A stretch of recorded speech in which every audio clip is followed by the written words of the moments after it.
Hello guys, hello Virgo. Welcome dito sa aking channel, Virgo.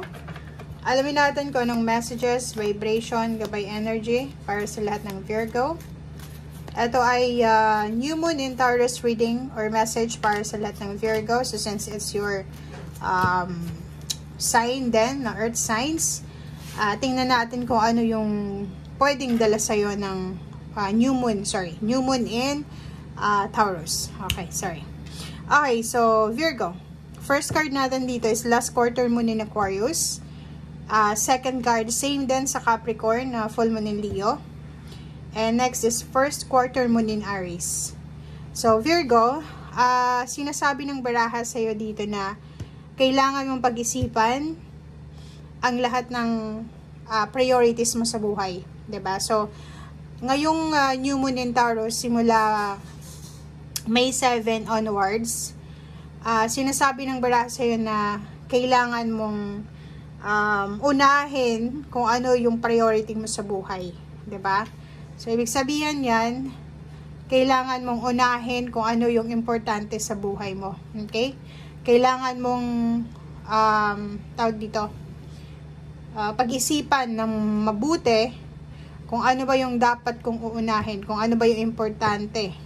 Kailangan mong pag-isipang mabuti kung eto bang gagawin ko or eto bang iniisip kong plano is sino-sino ba yung magbe-benefit dito?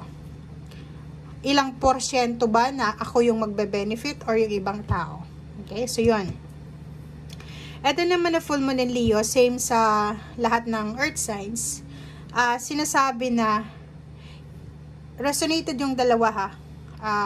First quarter moon in Aries and full moon in Leo, na if ever man na nakapag-desisyon ka na, if ever man na sigurado ka na Virgo sa kung ano yung decision making mo, gawin mo na siya, 'di ba? Gawin mo na siya as soon as possible, or pag sigurado ka lang ha, kasi pag hindi ka naman sigurado sa mga gagawin mo, sa actions mo, kailangan mong pag-isipan ng mabuti. Pero kung sigurado ka na ito yung gusto ko, ito yung magbibigay saya sa akin, ito yung priority ko sa ngayon, gawin mo siya. Okay?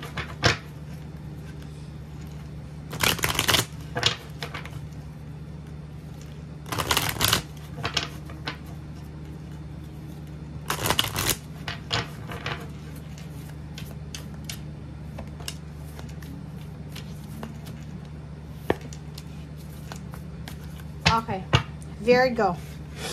Second deck, tingnan natin. Full moon and balsamic moon. So yun, ito yung napaka-importante.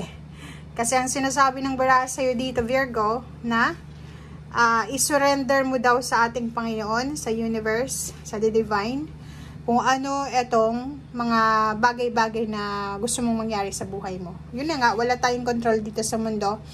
Nasa taas lang ang may control. So, ibigay mo na lang sa kanya kung yung mga concerns mo, negative issues, positive issues, or kung ano man ito na mga gusto mong mangyari sa buhay mo.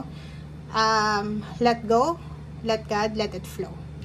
And sinasabi ng baraha sa'yo dito na starting May 7, may healing, so may kagalingan na darating sa'yo, or posibleng papasok sa buhay mo. So, hindi natin alam kung ano yung may mga Virgo ditong nangangailangan sila ng kagalingan sa kanilang relationship, sa kanilang pamilya, sa kanilang trabaho, friendship, or physical body, may mga masakit sa katawan, or kung ano pa man, or financial. So, kayo lang ang nakakaalam kung ano yung kailangan nyo ng healing. And sinasabi ng barahan na may darating na kagalingan. Okay? Sa kung ano man ang healing na kailangan mo sa iyong buhay.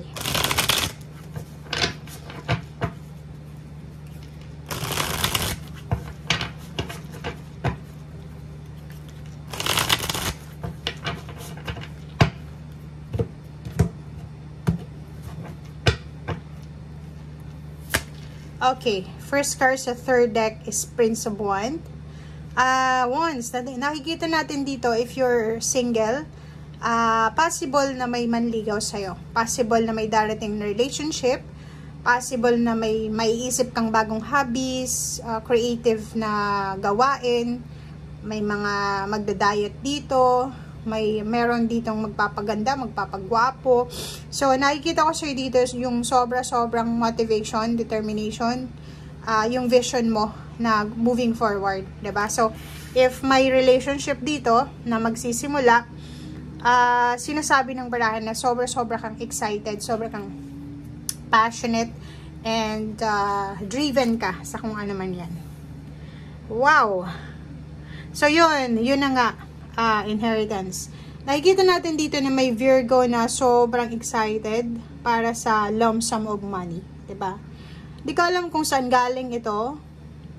Pero, pamilya, pwedeng yung parents mo makakatanggap ng retirement, or pwedeng makakatanggap ng lump sum, or pwedeng may binibenta sila. So, etong 10 of disc, pwedeng excited ka para sa binibentang bahay, lupa, sasakyan, ari-arian, or kano pa man. So, overall, hindi lang ikaw, buong pamilya ay excited para sa lump sum of money na posibleng ina-anticipate nyo. So, yun yung focus nyo ngayong buwan ng Mayo. Mayo, Hunyo, and until at the end of December 2024. Nakikita ko sa inyo dito na excited kayo para sa pagkakaroon ng lump sum or limpak-limpak na salapi ng pamilya. So, nakikita natin dito is either may lawsuit or may mga kaso kayong may inihabla kayo and nararamdaman nyo na magiging mapapanalunan nyo yung kaso na yon. So, nag-expect ka ng lump sum of money as a reward. Diba? Okay, so yun. So, it's a confirmation. Confirmation itong 2 cards na sinasabi na starting May 7, makakatanggap ka ng balita tungkol sa pera, na may pagkakataon ka na para makaipon ng pera, may pagkakataon ka na para madagdagan yung ipon mo kung may ipon ka. And nakikita natin dito na may information din dito, may balita dito na, or yun, info na sinasabi ang barahan na posibleng makakakuha ka ng idea kung saan ka mas magtatagumpay, lalo na sa usaping pera. Okay? So, kung makikita mo dito, yun ang focus nyo ngayong May. Kaso lang, mag-iingat ka kasi may malaking halagang pera dito, Virgo. May 7 of Swords eh.